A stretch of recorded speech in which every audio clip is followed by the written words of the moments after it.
আসসালামু আলাইকুম।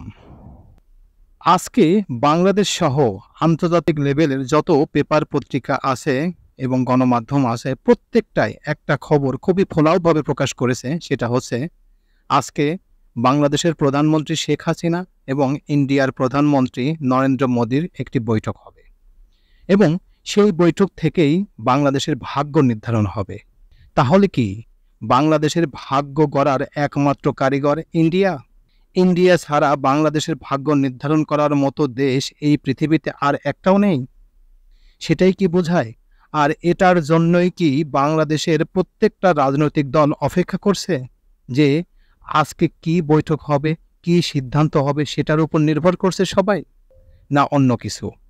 আসলে বর্তমান সরকার তথা আওয়ামী লীগ ভারতের কাছে চায়টা কি?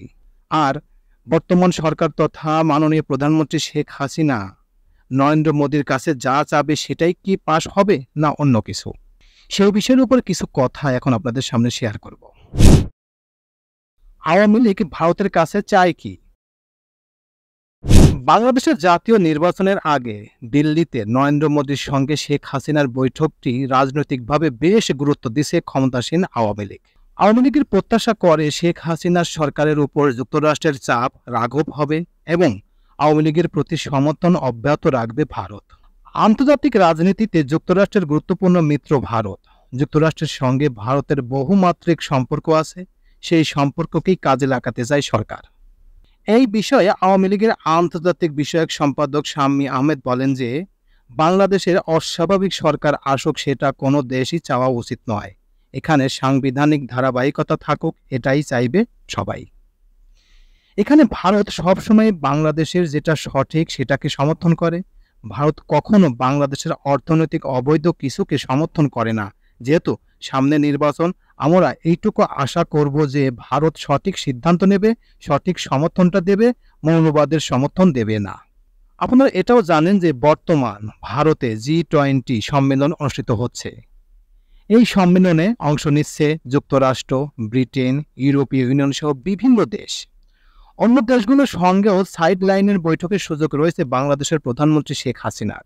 তবে ভারত ছাড়া অন্য দেশগুলোর সঙ্গে এই বৈঠকের কোনো কিছু হলেও সেটা বাংলাদেশের রাজনৈতিকের জন্য খুব একটা গুরুত্বপূর্ণ বহন হবে না বলে বিশ্লেষকরা এটাও মনে করেন।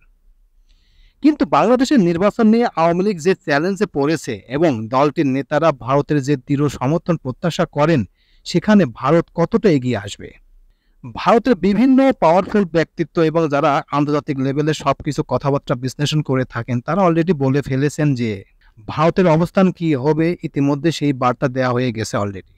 তবে এখানে ভারতের চাওয়া নির্বাচন যেন সুষ্ঠু হয় এবং অংশগ্রহণমূলক হয়। ভারত চায় যে বাংলাদেশের বহুদলীয় নির্বাচনের পদ্ধতিটা ভালো করে হোক, কিন্তু আবার এমন কোনো কিছু যেন না হয় যেটা নিয়ে আবার বিতর্ক হতে পারে, অস্থিতিশীল হতে পারে। ভারতের সঙ্গে আওয়ামী লীগের দীর্ঘ সুসম্পর্ক আছে, আস্থা আছে। ভারত এটাও মনে করে আওয়ামী লীগই আবারও ফেরত আসবে, কারণ তারা অনেক ভালো কাজ করেছে, উন্নয়ন করেছে। ভারতের সঙ্গে বাংলাদেশের দীর্ঘ সীমান্ত রয়েছে এবং পারস্পরিক নানান স্বার্থ জড়িত। গত ১.৫ দশকে আওয়ামী লীগের শাসন আমলে দুই দেশের মধ্যে বেশ কিছু গুরুত্বপূর্ণ চুক্তি হলেও আটকে আছে তিস্তা চুক্তি। এইবার বৈঠকে সেটা নিয়েও সুরাহা হবে। ভারত সফরে নরেন্দ্র মোদীর সঙ্গে তিস্তা নিয়েও আলোচনা হওয়ার কথা থাকলেও সেটা নিয়ে কতটুকু পানি বন্টন হবে, কতটুকু অগ্রগতি হবে সেই বিষয়ের উপর কোনো কিছু না বললেও এখন পর্যন্ত ধোঁয়াশাই রয়ে গেছে। একই সঙ্গে ভারতের বিজেপি সরকার সেই দেশের জাতীয় নির্বাচনের আগে তিস্তা চুক্তি নিয়ে আভ্যন্তরীণ রাজনীতিতে নতুন ঝামেলায় পড়তে চাইবে না বলেও মনে করেন ভারতীয় বিশ্লেষকরা। সর্বোপরি ক্ষমতাসীন আওয়ামী লীগ সরকারের কাছে এই সফরে গুরুত্ব হচ্ছে নির্বাচনের ইস্যুতে ভারতের সমর্থন ধরে রাখবে। তবে পরিশেষে আমরা একটা জিনিসই বুঝলাম যে এই যে আমেরিকা এত চাপ প্রয়োগ করছে, ডক্টর ইউনূসের উপর যেসব কাজ করছে, এটা নিয়ে বর্তমান মনে করেন বাংলাদেশের সাথে আমেরিকার সম্পর্ক খুবই খারাপ। আর এখানে কি এই ভারত তাদের মধ্যে বন্ধুত্ব সম্পর্ক তৈরি করে দিতে পারবে? ভারত কি পারবে এই যে ১৫ বছর ধরে যে ক্ষমতায় আছে বর্তমান সরকার মানুষের ভোট ছাড়া, সেটা কি সমাধান করে দিতে পারবে? এটা কি তাদের দ্বারা সম্ভব? আসলে সেটাই এখন দেখার বিষয়। কারণ বর্তমান সরকার তথা আওয়ামী লীগের বহু নেতা নেত্রী এখন অপেক্ষা করছে যে আজকের বৈঠকের উপর যে সিদ্ধান্ত হবে সেইভাবে তারা আগাবে। এবং আপনারা দেখেছেন যে বিএনপি তথা বিরোধী দলীয় নেতারা বলেছিল যে এই সেপ্টেম্বর মাসেই তাদের মরণ কামড়ের সময়, কিন্তু তারা এখন পর্যন্ত কোনো কিছু করতে পারে নাই। তারাও কি এই বৈঠকের আশায় অপেক্ষা করছে? এই বৈঠক থেকে কি তারা সিদ্ধান্ত নেবে যে কি হবে? এবং বিএনপির অনেক নেতাই বলছে যে এই সেপ্টেম্বর মাসে তারা নাকি কারাগারে অবস্থান করবে, অর্থাৎ তাদেরকে ধরে নেবে। আসলে কি তাই হবে?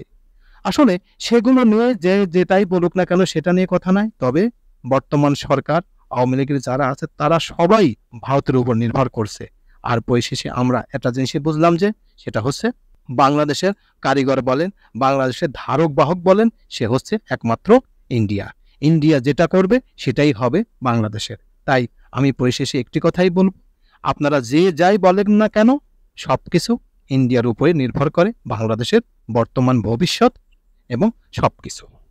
তো সবাইকে ধন্যবাদ জানিয়ে এখানেই শেষ করছি। আল্লাহ হাফেজ।